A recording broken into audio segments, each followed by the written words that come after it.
নমস্কার সকলকে। আজকে তোমাদের সাথে লক্ষ্মী পুজোর সকালের কিছু মুহূর্ত শেয়ার করব। আমাদের পুজো হয়েছিল সন্ধে নাগাদ, তাই দুপুর থেকেই সব আয়োজন শুরু হয়ে যায়। একদিকে মা করছিল ভোগের আয়োজন, আরেকদিকে আমরা করছিলাম ঠাকুর ঘরের সব কিছু জোগাড়। লক্ষ্মী পুজোর দিনে আমাদের ঘরে লক্ষ্মী পুজোর সাথে সাথে শ্রী শ্রী স্বরূপানন্দের উপাসনাও হয়। কাজ থাকে প্রচুর, তাই আমরা সবাই যে যার মতো কাজ ভাগ করে নিয়েছি। সবাই মিলে করলে কাজ মনেই হয় না। খুব তাড়াতাড়ি আমরা সব কাজ সেরে ফেলেছিলাম। তারপরে এদিকে প্রদীপের থালটা আমি সাজিয়ে নিয়েছি। আর সেদিন ছাদের গাছে ফুটেছিল প্রচুর নয়নতারা আর নীলকণ্ঠ ফুল। তারপর সেগুলোকে গিয়ে তুলে নিলাম, নিয়ে থালের মধ্যে ভালো করে সাজিয়ে নেওয়া হয়েছে।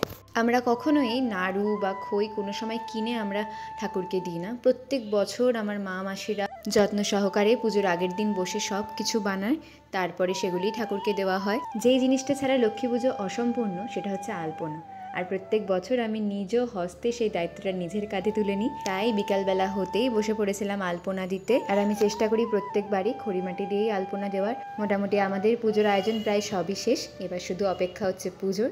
সেই ভিডিও তোমাদের সাথে খুব শীঘ্রই শেয়ার করব।